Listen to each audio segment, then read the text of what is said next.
So good morning, everyone. Just we're going to start this webinar probably another minute or two, just give some people a chance to log in, and then we will get started. So just hang tight. Do I get overtime for this? Does that count? Does that count? Yeah, we're not going to wait too long because I know everyone, has work to do. So. Well, and also today's a big day. U.S. World Cup game today. Yeah, 2 o'clock. So we'll be done by 2, right? yes, yes. Let's not scare the participants. So. Or me, Ira. What's the matter? All right. We'll give it like one more minute and then we will start. Take your time.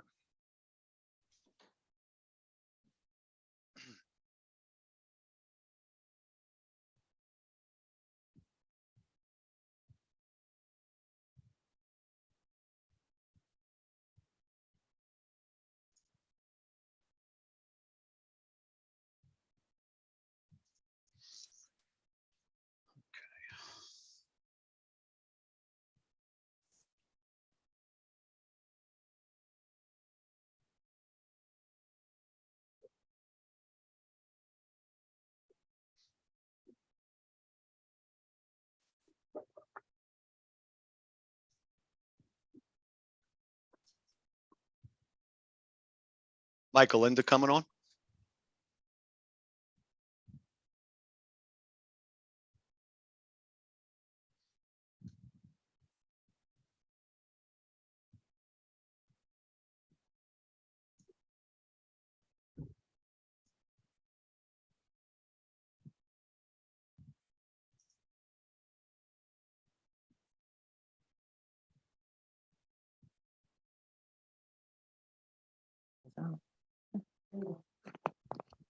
Hey, sorry about that.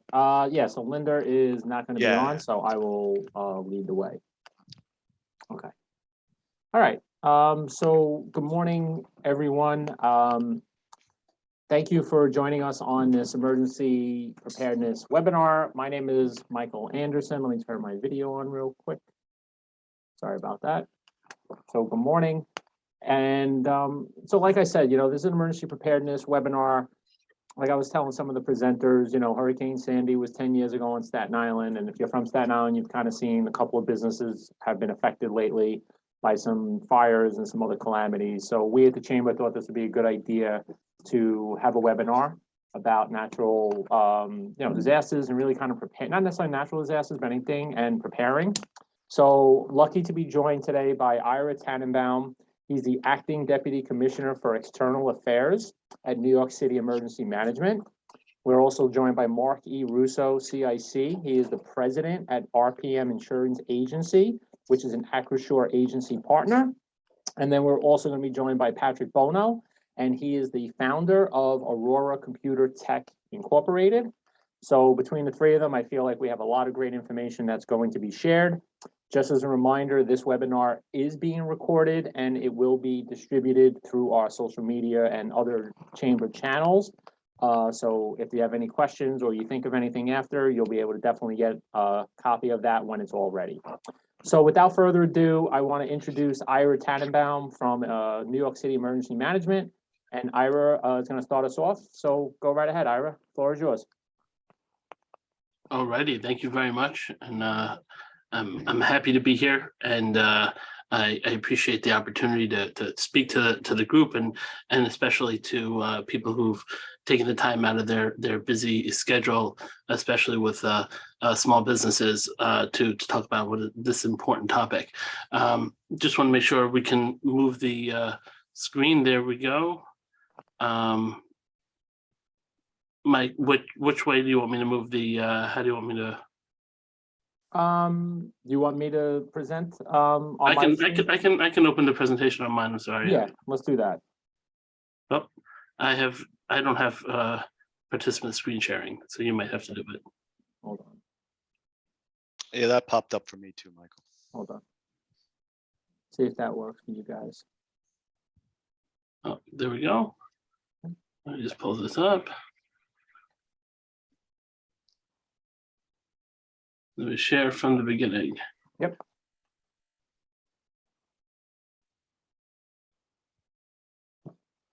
Alrighty, so what we're here to talk about today, and I appreciate also the information you hear from my co-presenters, is some basic ways that you can stay open operate during emergency and be prepared to recover as quickly as possible after emergency that impacts your business.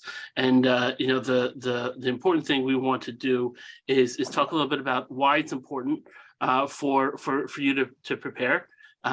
It's important from our perspective as the city that small businesses are key to the continuation, the recovery of, and the resiliency of any community. It's not just because we want you to be able to collect taxes. The reality is that we want you to be open to serve your community the way you've been doing beforehand, and the way your community has come to rely on you. And while we do have resources that we can bring to bear, we would much rather help you get open as quickly as possible than open up a site to distribute water or food. We'd rather businesses get back up and running as quickly as possible. And of course, you've invested significant time and energy and resources into building your business, sweat equity. We talk about often, and there are some ways to protect your investment. And we're going to talk a little bit, a couple simple steps. Our Ready New York for Business Guide. Ready New York is our program for educating the public around ways that they prepare personal preparedness. And a number of years ago, we partnered with our colleagues at Small Business Services to develop a brochure and a guide to help small businesses. And one of the things we heard often is that from business owners and our colleagues was, business continuity, business preparedness, that's the stuff for major banks, major corporations. They have people that they can they can spend time working on these issues, and we're small businesses don't have those resources. And what we tried to do, and we'll talk about here for the next couple of minutes, and hopefully you go to our website to look at the guide in more detail, is take some basic concepts that all the major banks, all the major corporations apply in their business continuity planning, maybe at a larger scale. But these are the basic concepts, and they can be broken down and done easily to some extent with small businesses. Understanding the hazards. We'll talk about each one of these. Planning how you're going to continue to communicate during an emergency, talking to your employees, protecting your investment, and ultimately knowing how to respond. There's some key components to that. So understanding the hazards, that's where it all starts. Knowing what could potentially happen to me, to my business, and to what's happening in my neighborhood. You can find information about that at nyc.gov/hazards, and I encourage you. But your community well, and the time is now to start thinking about. Do we have power outages? Staten Island has a lot of overhead power lines that, as opposed to other parts of the city where the power lines are underground. So when there's some significant wind, they have, Staten Island also has a lot more trees than a number of the other boroughs, and so that's a concern that about, and so you can start planning ahead for power outages. It's not just about you, right? You might be well prepared for a fire in your business and well situated with fire extinguishers and a plan, etc. But if you're part of a row of storefronts, and there's someone down a couple stores down who has a fire, or their restaurant, that ultimately could have a significant impact on you and your facility. So understand what are the potential challenges that you have, or if there are floods happen, and it might not necessarily be something that impacts your facility per se, but if it restricts access, if there are roads around your business that flood and going to restrict your ability to get to your place of business to open, or for customers to get there, again, start thinking about how you could operate, or how you can communicate if you have some access challenges or impacts. But once you start thinking about those particular hazards, you could start planning around them and understanding what you need in order to plan. So we talk about the next step, planning to stay in business. understanding how your business operates and understanding breaking your business down into each component is a critical part of that process. And you're going to hear, the one of the great things I think about today's presentation is that from both Pat and Mark, you're going to hear hopefully a lot of these different ideas be reinforced in unique ways and important ways. So if I don't touch on something, I'm sure I know that they will. But understanding what your supply chain is, there's a lot of talk in general about supply chain issues. How's that potentially going to impact your business and what you need, the resources that you need? There's a lot of talk about the rail potential for a rail strike in the near future, and ultimately we know that almost everything in the country moves on rail at some point. Understanding what making sure you have staff and procedures, contacts, equipment listed out. You can find some of these documents on our website. They can help you think through some of these steps, think through some of these important resources. Who are your customers? One of the things we've talked about and heard from folks in the past is that, customers who might be very committed to your store and loyal customers. The first time they call, they can't get through. The second time they call, the third time, are they going to consider going someplace else where they can get through? So how are you communicating with your customers to let them know that you've been impacted in an emergency and what you're planning to do as an alternative? And certainly be able to coordinate with your vendors and suppliers. One of the things that happened a number of years ago, an incident we had the steam pipe incident that happened. I'm dating myself, in Midtown Manhattan, but there was a restricted area that was put up, and we came one day and we found outside a small business some deliveries had been made a couple days beforehand, and so they hadn't been able to communicate with their vendor to tell them not to make any deliveries and to stop the deliveries because they weren't going to be open. And so because they didn't have the phone number was on the wall in the back office. So make sure that you're communicating with your vendors, and make sure that you're thinking about the things you might have to put a stop on some supplies coming in temporarily while you are trying to figure out the next steps. But again, making sure that you have all that information at your fingertips if you're not able to access your facility can be very important. I would talk about vital documents. Think about some of the important documents that you're going to need to have. Your insurance policies. I'm sure you'll hear more about that. Beyond just understanding them, make sure you have pictures and copies of your of some of your key certificates and your licenses. We've heard from our partners at SBS that it's much easier for them to go through the process of helping you get back into that process.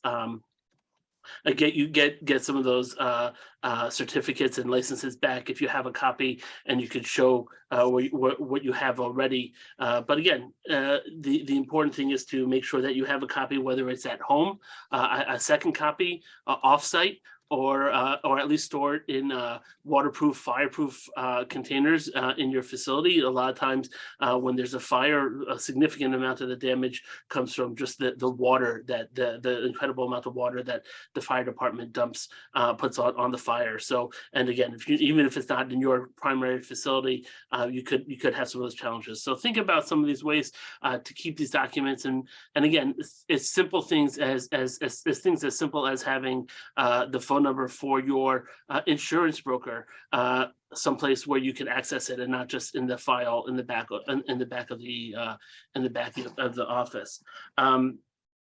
The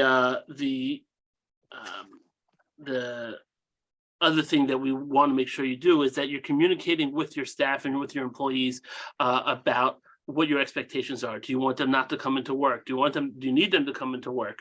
If you need them to come into work, we talk a little bit, and I mentioned before, Ready New York, and you see down here on the bottom, promoting family and individual preparedness. If there's an event like Superstorm Sandy, or that's impacting the entire borough of Staten Island, and impacting your staff, you have to stop and ask yourself, if I need my employees to come in and help me start to recover my business, are they prepared at home? Do they have a plan for their family at home and resources at home that they feel comfortable leaving their family, or are they going to be online at a supermarket that's open trying to get some supplies because they weren't prepared? So it is definitely in everyone's interest, both you as a owner operator of a small business and the employees, to make sure you're thinking about personal preparedness at home, because we say often a prepared employee is a present employee, and they could be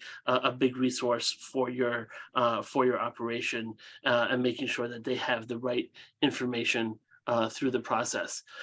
We talk about things to consider, and you're going to hear more about insurance, no doubt. But 93%, this is a little bit of old data, but it's something that I always thought was a particularly important number. 93% of companies that lose their data center for 10 days or more due to a disaster file for bankruptcy within 1 year after disaster. And the interesting thing about that, I say to people, is that when oftentimes, as soon as someone hears data center, they think, oh, one of these massive spaces with rows and rows of computers. That's not me, and I don't have to worry about it. But the reality is, the data center is whatever your computer is. It could be that one computer in the back office of your facility. It could be that that little bit that you're using to run your network for your small business. So again, it's whatever it applies to you. Right? That data center.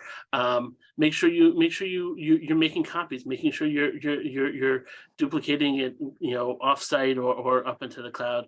Again, think about how you're going to invest a little bit of money. These aren't, not saying to go duplicate in redundancy in real time necessarily, but there's some simple steps that everyone can take to be prepared for an emergency.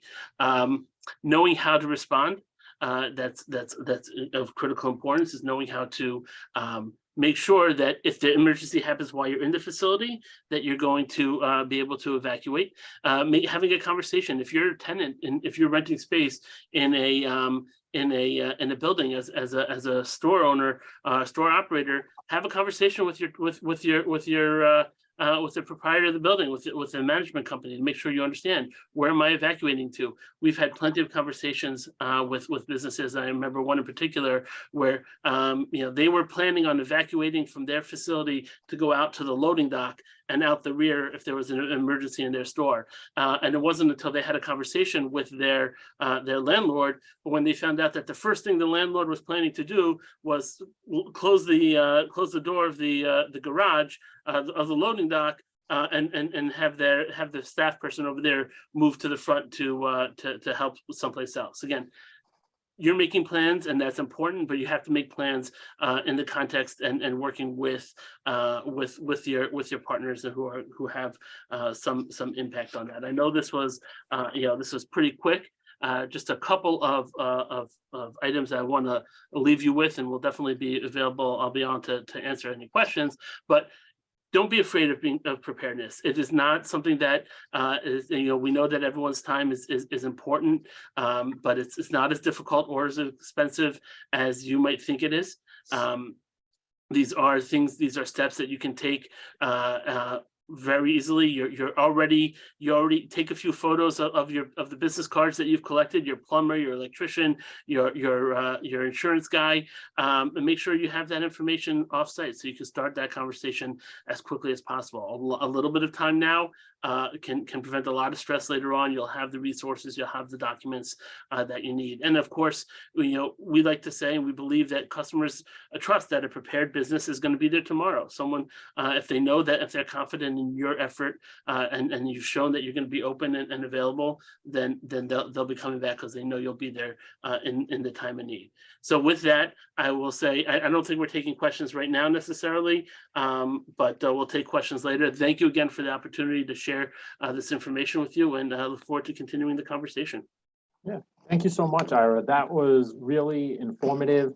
And one of the things to touch upon before I turn it over to Mark is one of the things that Ira said, which is important, is sometimes you could be as prepared as possible, and sometimes it's your neighbor that can impact your business. So even though especially if Staten Island, Victory Boulevard, Newdorf Lane, all the businesses on top of each other. You, like Ira said, you could have your fire extinguisher and everything that goes, and it might not necessarily be your business that gets affected, and maybe someone next door, and that affects your business. So again, that's why it's so important to make sure that, you have everything that you need, because it may not necessarily be your quote unquote fault, but it could impact you. Ira, you definitely touched upon a little bit of insurance. So from there, we're going to take it to our insurance expert.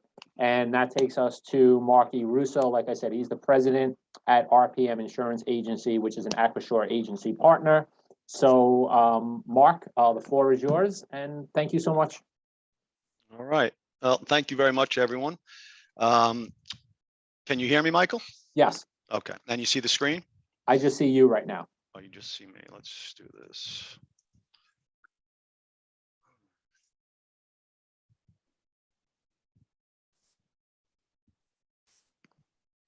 I'm sorry.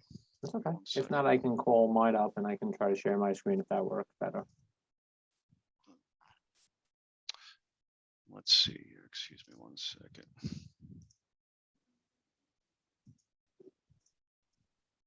You know what, Michael? Maybe that's best.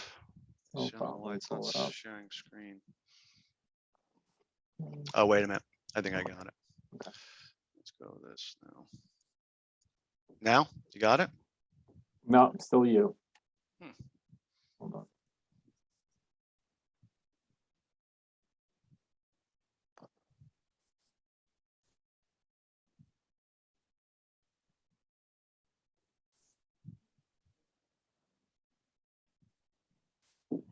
Yeah, How about I think now? you got it. Yep. Now? I got Okay. a blue screen right now. You got a blue screen right now. Jeez. I do apologize. Let me see if I can share my screen, see if that works.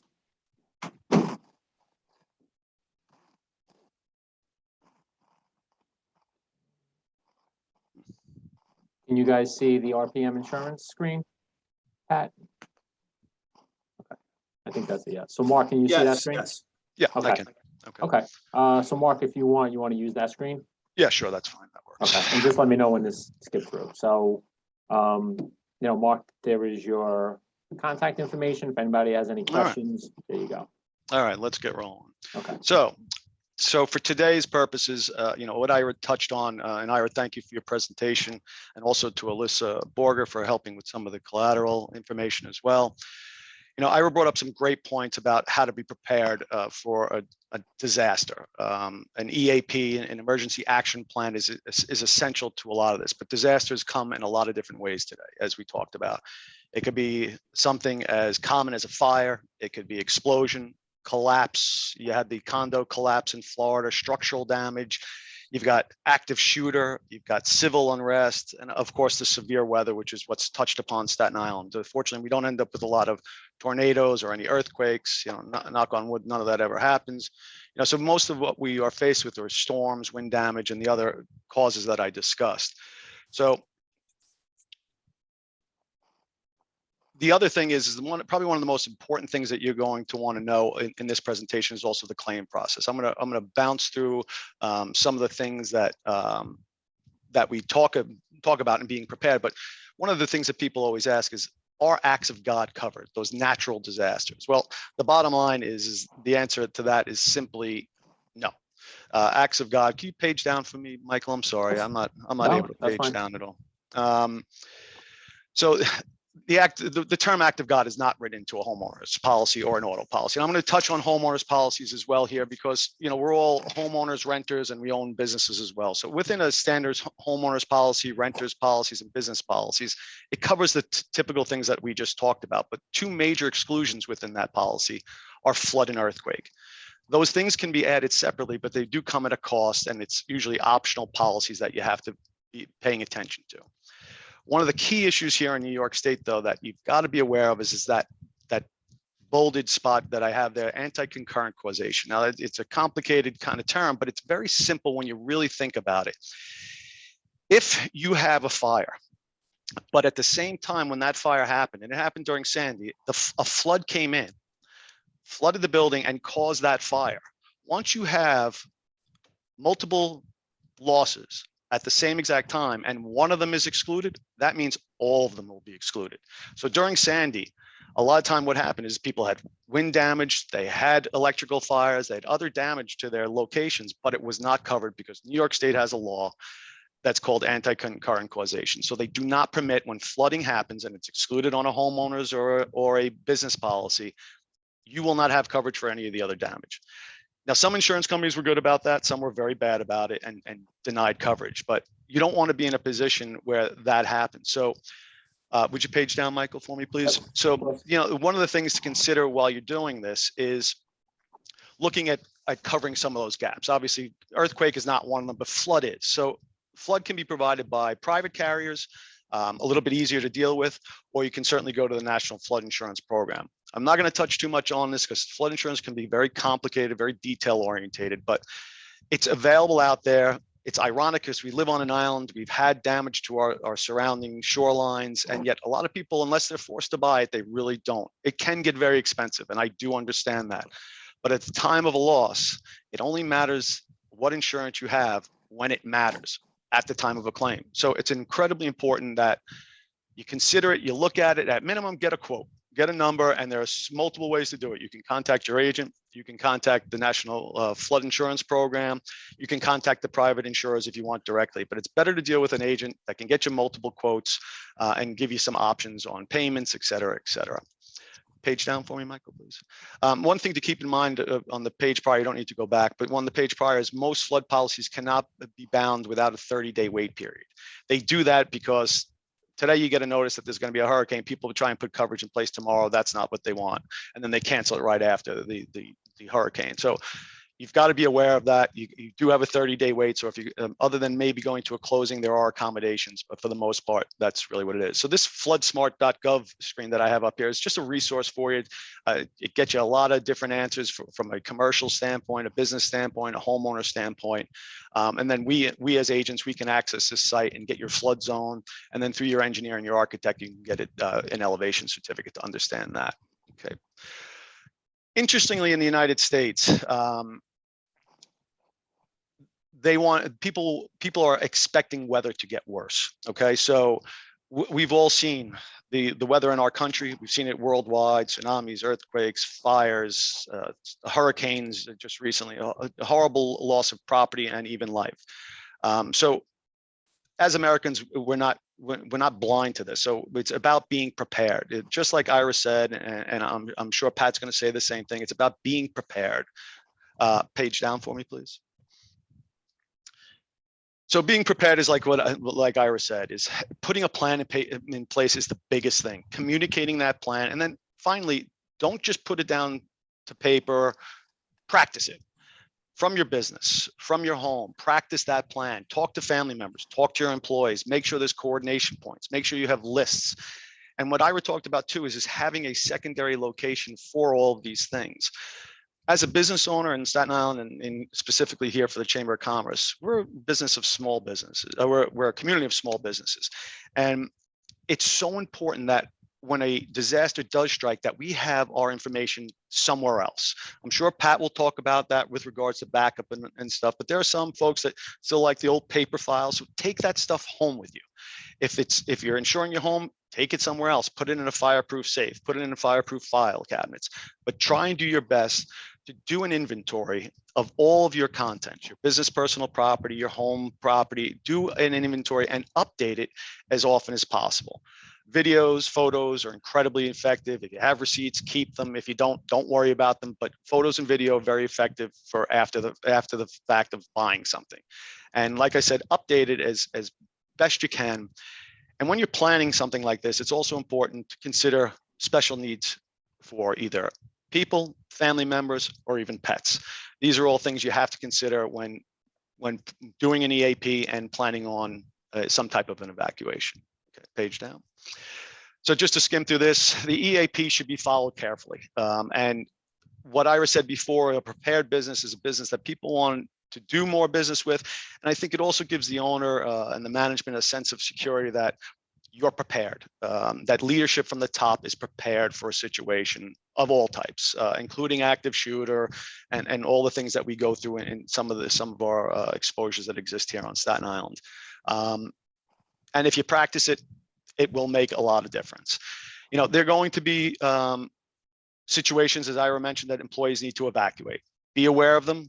Civil unrest is one of them. You know, we had some of that in these last few years, and it's a situation where stores and whatnot are going to get shut down, business is going to get interrupted, and you may have an insurance claim. Okay, page down, please.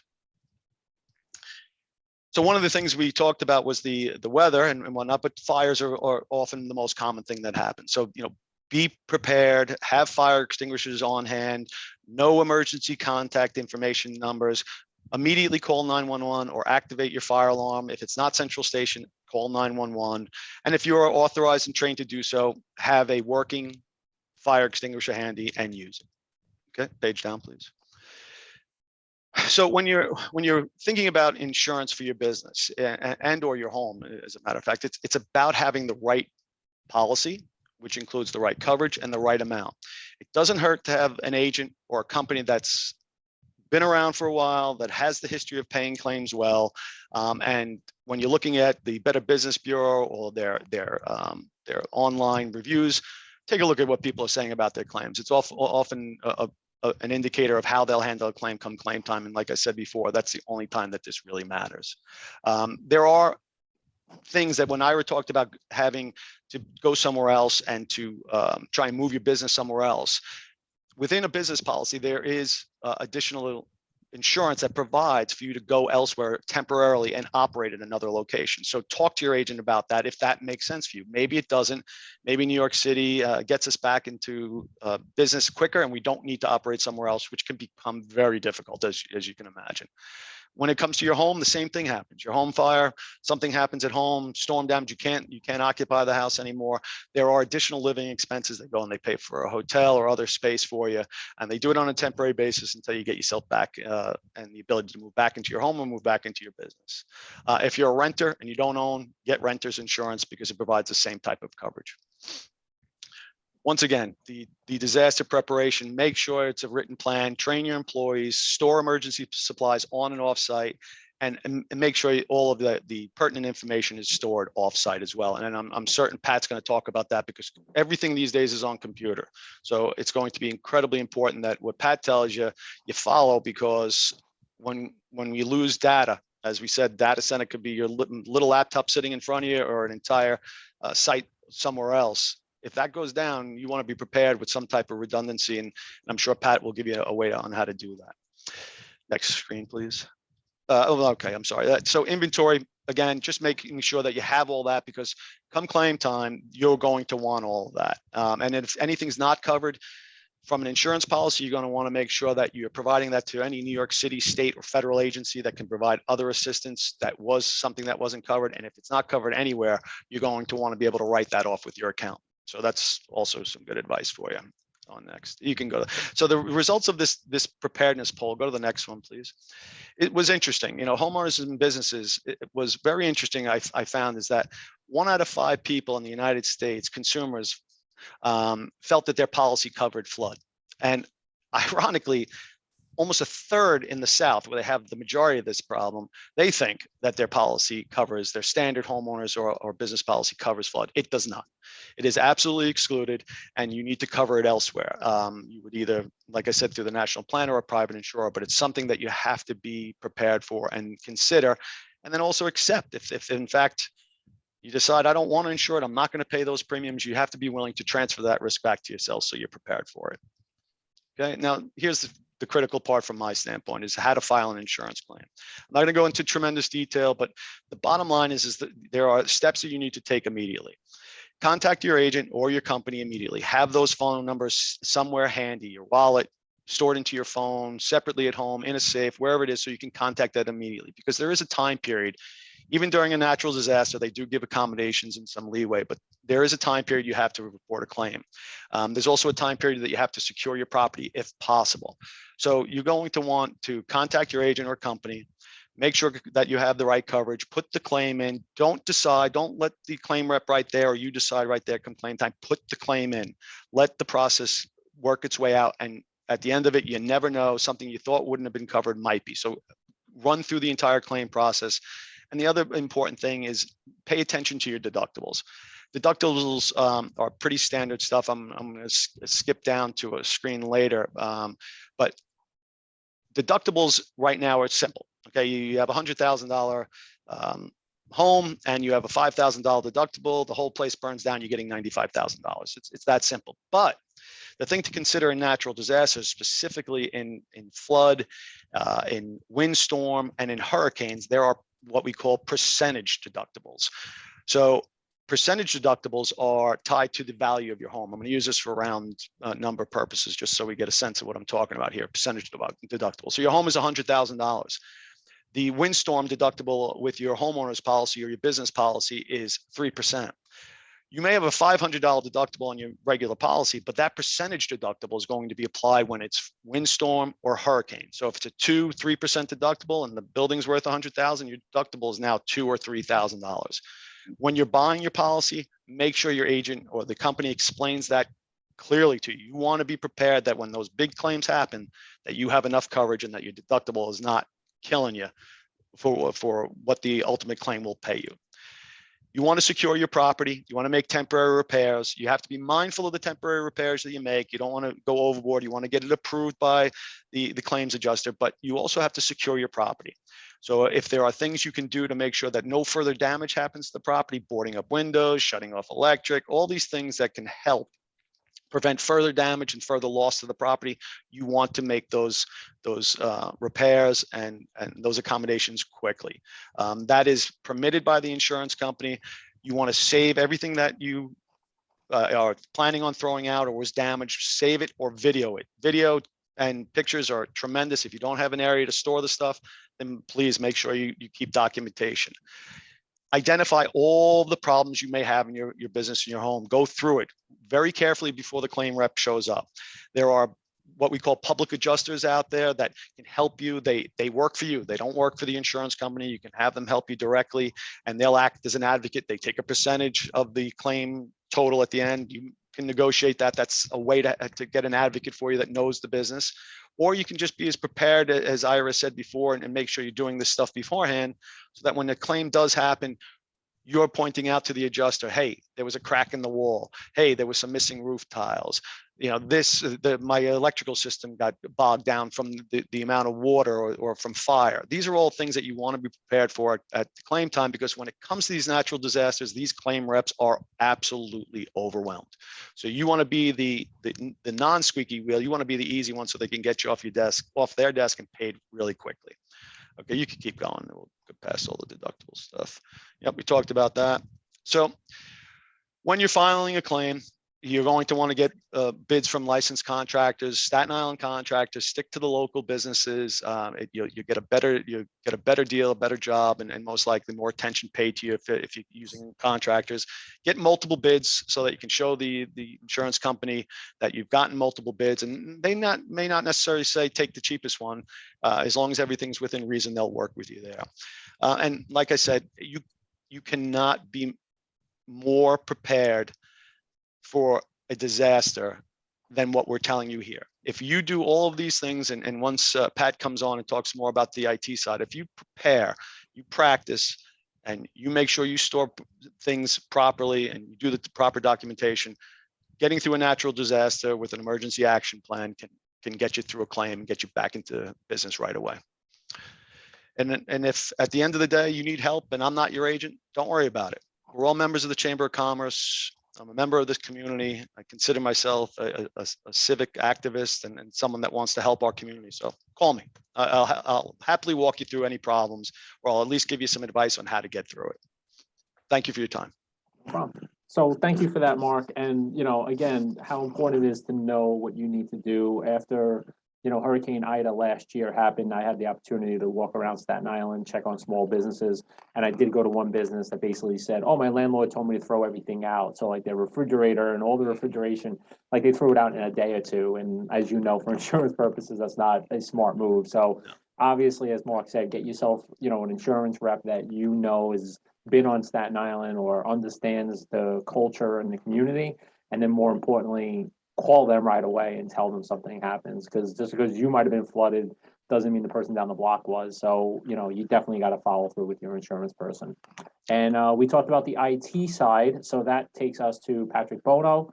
And Pat, the floor is yours to talk about IT opportunity that people should be looking into. Hey, thank you, Michael, Mark, and Ira. That was great. Let's see. Can everybody see my screen? Yep, we're good. Okay. So as we know, this is for emergency preparedness. What you need to, consider, when in an emergency, there's, as the Mark and Ira had mentioned, there's natural disasters, there's fires, there's thefts, there's cyber attacks. And what you need to consider, and the concerns are that, do you have backups? Do you have a disaster recovery plan? Do you have an incident response plan? Do you have a way of communicating with your employees and your customers or clients? It's really important to be there for them, because if you're in a service business and a client or a customer calls and you're not there, they just going to go down and Google somebody else to try to help them out if you're not reachable. So a little bit about backups. Backups are critical for businesses to have good backup systems, and they have to be in the cloud and up in the internet somewhere. The reason for this is because of ransomware. Ransomware, at least, is most importantly, and that's probably the most probable cause of a disaster for a business, is that ransomware probably will take your business down faster than a fire or a flood, because the software or the way they write this ransomware, it works extremely fast. I mean, I wish Microsoft and the big companies would hire these programmers, because they write very tight code that executes really fast. So it's really important to have your data offsite, and not only for ransomware purposes, but also for fire, flood damage. We had a client talking about Ira, the storm Ira last year. Wiped out their phone system, because the phone guy put their phone system, a foot off the floor, and they got 3 foot of water in their environment. Killed their phones, killed 3 or 4 computers, damaged their server. And luckily, we had a good backup system that virtualized their server, both locally and up in the cloud, that we were able to restore their data from the cloud and get them up and running. I got a call at 7:30 in the morning, and they were up and accessing their server by 12 o'clock that day. And by 1 o'clock, we had put in a voice over IP system that got them connected. So basically, between 12 and 1 o'clock, they were up and running, as a normal business. But it really, impacted their business. Another option for backups, and this time in technology is really great. A lot of stuff, technology as far as backups and disaster recovery really was for the big guys, the enterprises. But the cost has come down greatly, that small businesses can afford a good backup and disaster recovery system. It doesn't have to cost hundreds of thousands of dollars, and you don't need, as Ira mentioned, a data center could be your laptop. We had a local guy that he's running off of, a storefront. He's working off of a laptop, his whole business, as far as orders are concerned and what, customers, requests. And he came in and, luckily his screen was just broken, nothing else. But his business was on a laptop. So, backing up all of this stuff and having some sort of redundancy is really important. Another option that's really become available in the last few years is a virtual office option, where if you back up your servers and your key workstations or all your workstations, it's probable that you can put all of this in case of an emergency. We can boot up your office in a virtual environment that puts their workstations up there from the last backup, and the servers up there that you can actually remote into your computer and into your server and operate as if, you know, basically nothing happened. Naturally, it's not going to be at the speed that you're used to, because you're using the internet, which has its, limitations as far as speed. But virtual office is a great option. We have several clients that have done this, in preparation, because one of them got totally destroyed during Sandy and lost everything. He was in Coney Island. Neptune Avenue got flooded. They had 6 feet of water. Luckily, the server was on the 2nd floor. But, learned from that, and they opted in for the virtual office. We're backing up their servers and backing up their workstations up on the internet. So if anything, another Sandy happened, we can get them up and running. And if you don't think, you think, a Sandy, happens once in a lifetime. But, Ira caused a lot of damage also. And if you recall a few years ago, it might have been like maybe 8 years ago or something like that, there was tornadoes that came and ripped the roof off of some place right off of Richmond Terrace, if you recall. So it doesn't, these things do happen. We don't think it, we hate to think about it, but they do happen.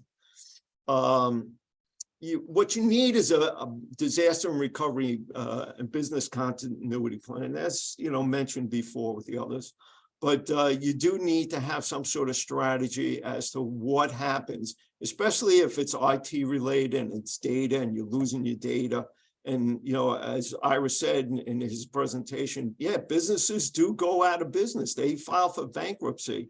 And especially if it's, some sort of ransomware or data breach, very, devastating to a business and to their reputation if it is a data breach. So, you need a plan in place to, know what to do with, in the event of a disaster.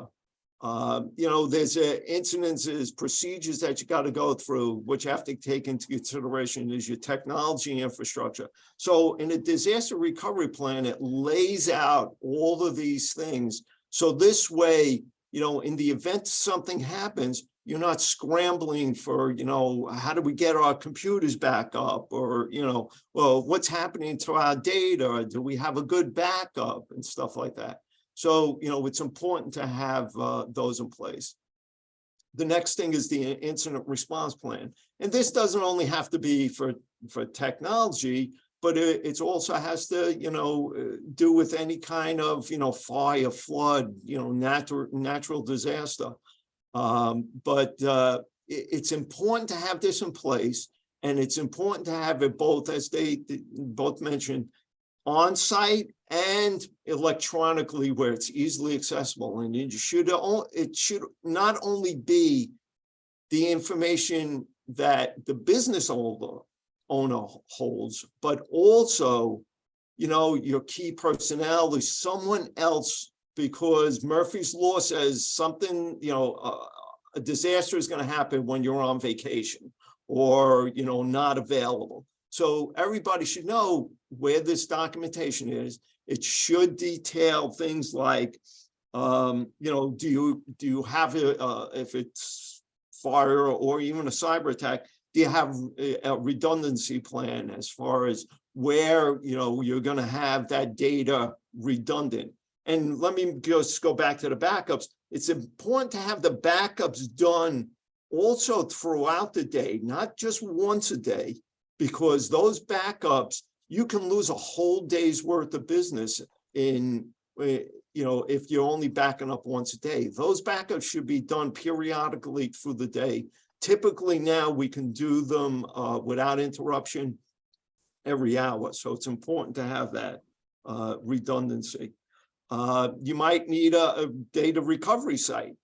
I offer my clients our office in the event that something happens. We have the facility to, house a few of their employees at least, give them internet, give them phone service to get up and running. In that incident response plan, you should list who the insurance agent is, the HVAC, plumber, electrical, who the IT, who their telephone provider is, and also an attorney. It's important to have. These are just the best practices. You really need, what you need to take out of this slide is really that you need to keep this documentation up to date, because, you can have, an electrician that you've had for 30 years, but now retired. And 3 years ago, you made this up. He was in business. Now you're not using that electrician anymore. So you need to keep this stuff up to date in order for it to be meaningful when you need it. I can't stress enough how important it is for businesses to have cyber security insurance policy, especially for the ones that have, personally identifiable information, lawyers, accountants, insurance, medical, all of those businesses. And we even, I was at the point of saying, well, not even, like an electrician, but, come to find out, we do cybersecurity risk assessments. We scan people, clients' networks. We find out, yeah, an electrician may not have their customer information on there, but they have their employee information. We find tons of open documents with names and addresses and social security numbers. That's all they need to get hacked, and there's identity theft, ready, to happen for these people. So, you really have to have cybersecurity insurance policy. Mark, we never spoke, so it's not, like have any financial interest in it other than keeping my clients up and running. So, if you don't have cybersecurity insurance, please ask your insurance agent or ask Mark. I know he insures a couple of my clients. So it's really, really important. And I'm trying to cut it short, Mike. But if anybody gets, or let me put it this way, if nobody gets any information out of this or not taking away anything from this, they could come down to my office and I have a bucket of doom for you. So if you want to come and, say, nothing's going to happen, you will, it's free game, come, it'll help you prepare for something. So you can take that away. And if you need to contact me or follow me, here's my information. As Mark said, we're all in the community, whether you're a client or not, we're always willing to help, a business get back up and running, because we would know what we would be in that situation, had a disaster happen. All right, thank you, Michael. No problem. Thank you, Pat. Just gonna look at, doesn't look like there's any type of questions right now.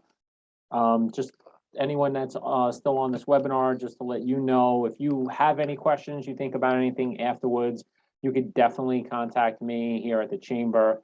My email address was out there in the beginning, but if you have any questions, you can forward it to me, and then what I can do is forward it to the appropriate parties, and we can get an answer for you if that's possible.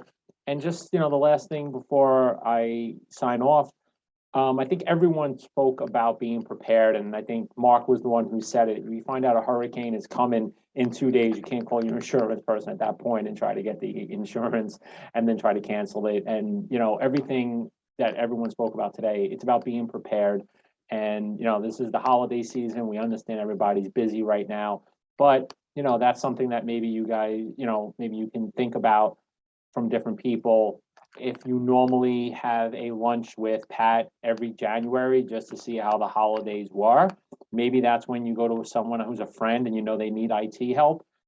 give them like an hour's worth of that consultation and say, hey, I know normally we're the ones that meet, but I'd rather you spend the time meeting with an IT person, with an insurance person. You know, maybe that's something you can think about this holiday season of giving time to them or making them aware of what they should be aware of, because like you said, sometimes you don't think about it till it's too late, and then it happens. Unfortunately, sometimes it's too late. So again, I just want to thank the three speakers, Ira from New York City Emergency Management, Mark Russo from RPM Insurance, and Pat Bono from Aurora Technology, Computer Tech Incorporated. As you could see, all three of them gave us so much information, very knowledgeable on everything. So again, if you have any questions, I will drop in my email. It's manderson@sichamber.com. And as you know, our website is sichamber.com. Feel free, we do have all our members listed. So again, if you have any questions with anything about your business, please reach out to us here at the Chamber, and we will definitely try to see how we can help you out. In the meantime, I'm just going to check and see no other questions. So again, this will be recorded. This has been recorded and it will be distributed, and feel free to share it with others. Maybe you're prepared. Maybe you have the IT and insurance person. Maybe everything that Ira spoke about, you're already got, you know, maybe you have the checklist and you're good. But, you know, if you're in any type of business groups, make sure they're aware of everything too. So again, thank you so much, representatives. Thank you to everyone for joining us. And if you have any questions, please feel free to reach out. And hopefully you never have to face something. And maybe, like I said, Pat, you know, it's better being prepared that maybe they never have to get it, but it's always better safe than sorry. We all know that. We were taught that when we were kids. Yes, So thank you again, everyone, and have a good day. And we'll talk to you guys later. Thank you, everyone. Thank Thank you, you, Michael. Bye-bye. Great Thank job, you very Michael. much. Thank you.